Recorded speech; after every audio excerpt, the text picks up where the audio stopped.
Kita jumpa kembali dalam materi bahasa baku. Semoga Anda sekalian dalam keadaan sehat dan selalu gembira.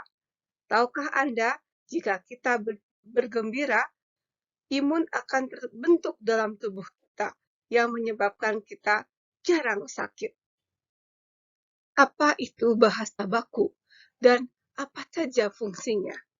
Bahasa baku adalah bahasa yang menjadi standar, dasar, atau ukuran bagi betul atau tidaknya pemakaian bahasa. Fungsi bahasa baku ada 4. Yang pertama, bahasa baku berfungsi sebagai pemersatu. Artinya, bahasa baku mampu memperhubungkan semua penutur dari berbagai dialek bahasa di Indonesia. Yang kedua, fungsi pemberi kekhasan. Dengan penggunaan bahasa baku, bahasa menjadi khas dibandingkan bahasa yang lain.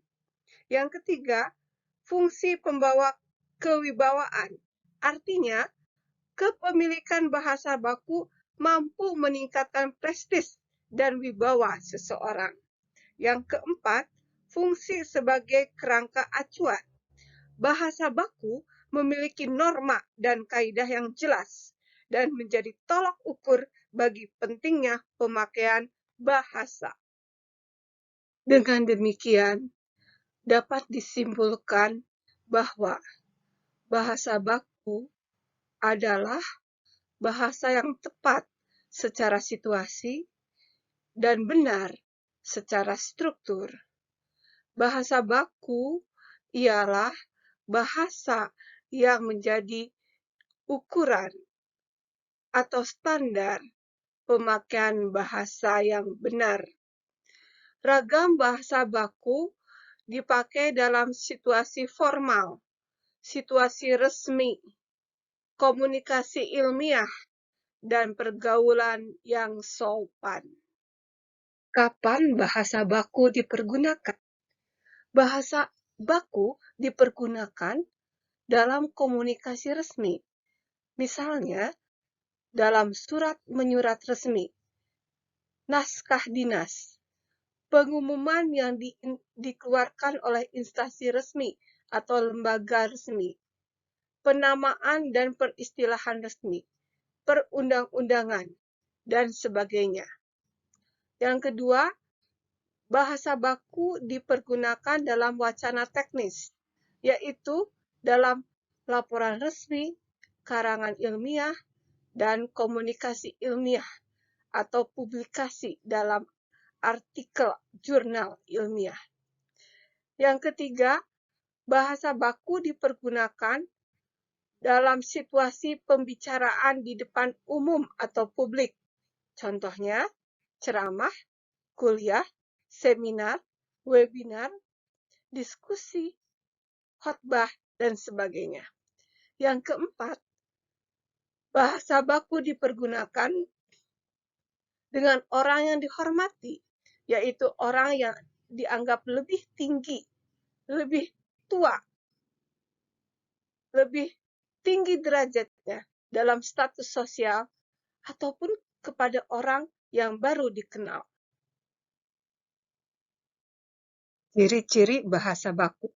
Yang pertama, penempatan unsur fungsional secara tepat dan lengkap. Indikator sebuah kalimat adalah struktur yang dikandung sekurang-kurangnya haruslah memiliki satu subjek dan satu predikat. Jika tidak ada salah satunya, disebut sebagai kalimat nirlengkap. Jadi, kalimat nirlengkap bisa dua penyebabnya. Yang pertama, tanpa subjek. Yang kedua, tanpa predikat. Kita akan lihat contoh kasus kalimat yang salah karena tidak berpredikat. Kuning telur yang mengandung protein tinggi. Perhatikan kata kerja mengandung. Di depannya terdapat yang. Jika di depan kata kerja didahului yang, predikat akan hilang. Kuning telur yang mengandung protein tinggi itu subjek, tidak ada predikatnya. Jadi di belakangnya harus ada predikat supaya lengkap. Kuning telur yang mengandung protein tinggi, jadi kurang predikat. Perbaikannya, yang pertama kita membuang yang di depan kata kerja mengandung. Kuning telur, subjek, mengandung predikat, protein tinggi, objek. Jadi kalimatnya lengkap. Ada subjek, predikat, objek. Jadi sah disebut kalimat. Perbaikan yang kedua, kuning telur yang mengandung protein tinggi, subjek. Lalu kita tambahkan predikat di belakang subjeknya. Diperlukan predikat untuk memperbaiki jaringan tubuh dan daya tahan tubuh, keterangan. Jadi, unsur fungsionalnya, polanya, SPK. Jadi sah disebut kalimat. Ciri-ciri bahasa baku yang kedua. Penerapan imbuhan secara eksplisit dan konsisten. Eksplisit artinya tersurat, konsisten artinya bertaat asas. Seperti halnya subjek dan predikat wajib ada dalam kalimat, demikian pula imbuhan. Imbuhan tidak boleh disembunyikan. Contoh, ujian akan diundur sampai dengan minggu depan. Non baku, kalimat tersebut salah. Mengapa salah? Lihat kata kerja diundur. Diundur merupakan kata kerja pasif. Kata kerja pasif ini salah karena kekurangan imbuhan. Lalu perhatikan pula yang kedua. Jaksa keberatan terhadap keterangan saksi. Predikatnya kata benda keberatan. Padahal predikatnya haruslah berupa kata kerja. Jadi, di sini keberatan, imbuhan gabung ke an, salah. Seharusnya mempergunakan imbuhan yang tepat.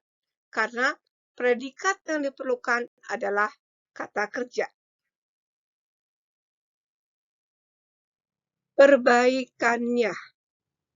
Yang pertama, ujian akan diundur. Apabila kata kerja diundur, kita kembalikan ke dalam bentuk aktif, mengundur.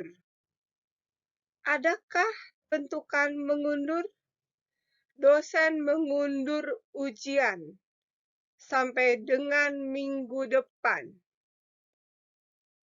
Kalimat tersebut non baku. Seyogyanya, dosen akan mengundurkan ujian sampai dengan minggu depan. Bentuk aktif mengundurkan, kita pasifkan diundurkan. Oleh sebab itu, kata kerja diundur non baku. Seharusnya diundurkan karena tidak ada kata kerja aktif mengundur. Jadi yang benar kalimatnya, ujian akan diundurkan sampai dengan minggu depan. Kasus kenonbakuan yang kedua. Jaksa keberatan terhadap keterangan saksi. Keberatan non baku karena predikat yang diperlukan bukanlah nomina, melainkan verba. Jadi seharusnya jaksa berkeberatan terhadap keterangan saksi. Ciri-ciri bahasa baku yang ketiga. Pemakaian kata penghubung secara tepat dan ajak. Contoh, data yang baru telah ditemukan. Muncullah teori yang baru. Dari segi konstruksi, terdiri atas dua klosa. Klosa yang pertama, data yang baru, subjek yang pertama, telah ditemukan. predikat yang pertama. Lalu ada klosa yang kedua. Muncullah teori yang baru. Muncullah predikat yang kedua, teori yang baru, subjek yang kedua. Jika sebuah kalimat terdiri atas lebih dari satu klosa, wajib ada jembatan atau konektor antar klosa tersebut yang disebut sebagai kata penghubung intra kalimat. Di dalam kalimatnya wajib diletakkan jembatan berupa kata penghubung atau konjungsi. Perbaikannya, data yang baru telah ditemukan sehingga muncullah teori yang baru. Jadi di sini ada jembatan antar klosa, yaitu konjungsi sehingga. Sehingga memiliki fungsi untuk menunjukkan hubungan implikasi. Jadi, kalau sebuah kalimat terdiri atas lebih dari satu klosa, dua klosa atau lebih, wajib menggunakan jembatan atau konektor. Lalu yang kedua, bisa perbaikannya seperti ini. Karena data yang baru telah ditemukan, muncullah teori yang baru. Di sini ada konjungsi jembatan konektor karena. Karena adalah konjungsi yang mempunyai fungsi menunjukkan kausalitas, hubungan sebab akibat. Kita pun dapat mempergunakan atau menerapkan konjungsi ketika. Ketika data yang baru telah ditemukan, muncullah teori yang baru.